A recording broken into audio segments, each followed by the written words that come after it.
दिल्ली जल बोर्ड हादसे पर पहली गिरफ्तारी हो गई है। किसे गिरफ्तार किया गया? सब कॉन्ट्रैक्टर राजेश प्रजापति को गिरफ्तार किया गया है। गड्ढे में गिरने पर राजेश को मिली थी जानकारी। प्रत्यक्षदर्शी ने कमल को गड्ढे में गिरते हुए देखा था। मौके पर मौजूद कर्मचारी ने भी कमल को देखा था। मौके पर मौजूद कर्मचारी ने सब कॉन्ट्रैक्टर राजेश प्रजापति को गड्ढे में गिरने की जानकारी दी। और जितेंद्र इस वक्त हमारे साथ जुड़े हैं। जितेंद्र, ये तो बहुत ही ज्यादा संगीन और गंभीर है। यह कहा गया है जो वहां पर चश्मदीद है कि उसने बकायदा सब कॉन्ट्रैक्टर को जानकारी दी जिसका नाम राजेश प्रजापति है, लेकिन फिर भी कुछ नहीं किया गया और अब उसे गिरफ्तार किया जा चुका है। जी बिल्कुल, देखिए राजेश को आज पूछताछ के लिए दिल्ली पुलिस ने बुलाया था। पूछताछ की गई, राजेश से घंटों जानने की कोशिश की गई कि आखिरकार जब वो मौके पर पहुंचा था और उसने गड्ढे में गिरे हुए शख्स को देखा, मृतक को, तो उसने इस बात की इत्तला पुलिस को क्यों नहीं की और क्यों नहीं उसे गड्ढे से निकालकर तुरंत समय रहते अस्पताल पहुंचाया गया। इन तमाम सवालों का राजेश के पास कोई जवाब नहीं था, तो लिहाजा पहली गिरफ्तारी जनकपुरी में हुए इस हादसे को लेकर कर दी गई है। राजेश प्रजापति जो कि सब कॉन्ट्रैक्टर है, उसकी गिरफ्तारी इस मामले में की गई है।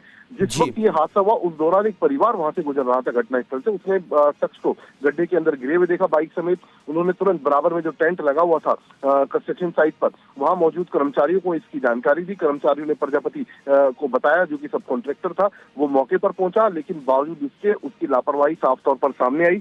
उसने इस बात की जानकारी ना तो पुलिस को दी और ना ही अस्पताल पहुंचाने की कोशिश घायल को की गई, जिससे उसने मौके पर ही दम तोड़ दिया। तो लिहाजा लापरवाही के आरोप में सब कॉन्ट्रैक्टर राजेश की गिरफ्तारी कर ली गई है। जी बिल्कुल, और वक्त रहते अगर ध्यान दिया जाता तो शायद से कमल ध्यानी 25 साल के इस युवक की जान बचाई जा सकती थी। बहुत बहुत शुक्रिया आपका इस पूरी जानकारी के लिए जितेंद्र।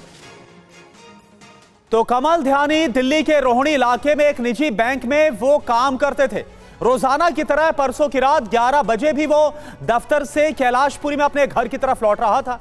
अंधेरा होने की वजह से सड़क का जो गड्ढा है वो नहीं दिखा। वो बाइक समेत उसमें जा गिरा। चेतावनी का कोई वहां पर साइन बोर्ड नहीं लगा हुआ था, ना कोई बैरिकेडिंग वहां पर थी। यह बताया गया कि 2 दिन पहले यह गड्ढा खोदा गया था। शुरुआती जांच में यही पता चला है कि गड्ढे में गिरने से ही उसकी मौत हुई। रात 11:30 बजे उसने घर पर एक कॉल किया और यह बताया कि जनकपुरी डिस्ट्रिक्ट सेंटर पर हूं। काफी देर तक, और यह कहा था, जैसा कि जो मृतक है उसके भाई का दावा कि 15 मिनट में घर पहुंच जाऊंगा उसने कहा था। लेकिन जब काफी देर तक वो घर नहीं पहुंचा तो परिवार वालों को इसके बाद चिंता हुई। घर वाले थाने पहुंचे और पुलिस से मदद ली गई। और शालिनी वाजपेयी इस वक्त हमारे साथ जुड़े हैं पूरी जानकारी के साथ। लेकिन इस पूरे घटनाक्रम में कई गंभीर सवाल शालिनी खड़े हो रहे हैं। लापरवाही की तो बात है, आप उसी स्पॉट पर हैं, लेकिन यह भी सवाल खड़े हो रहे हैं, ना तो वहां पर कोई साइन बोर्ड, ना तो बैरिकेडिंग। और परिवार वालों का कहना है कि रात भर वो पुलिस के पास गए, एक थाने से दूसरे थाने, और किसी ने उस वक्त उनकी एक ना सुनी। देखिए करना, मैं आपको ये सबसे गड्ढा दिखाते हुए लापरवाही की स्थिति बताती हूँ कि किस तरह की लापरवाही हुई।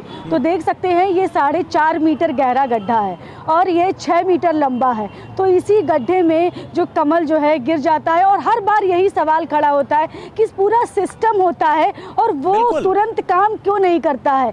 तुरंत शायद काम करता तो आज कमल ज़रूर होता। और उसके बाद आप जो मिनिस्टर हैं वो कह रहे हैं कि हमने तुरंत काम करना शुरू किया। वो कह रहे हैं हमने तुरंत काम करना शुरू किया है। उसके बाद से यहाँ पर जो भी जितने भी गड्ढे हैं वो सारे आज दिन भर में भर दिए गए हैं। वो देख सकते हैं आप कि दूर दूर तक ये पूरी सड़क जो है वो बैरिकेडिंग आप दूर से देख रहे हैं कि ये यहाँ से जो है ना सिर्फ 2 व्हीलर आने का रास्ता था। हाँ। जिसकी वजह से कमल आया था। और आप देख सकते हैं कि जगह पर नजर भी आ रहा है कि एक लाल रंग का बैरिकेड रख दिया गया और शायद यही सवाल भी खड़ा किया गया कि बैरिकेडिंग ऐसी नहीं थी कि वहां से 2 व्हीलर को रोका जा सके। और इसी के बाद इस लापरवाही का नतीजा यह हुआ कि इस युवक की मौत हो गई। बहुत बहुत शुक्रिया आपका इस पूरी जानकारी के लिए।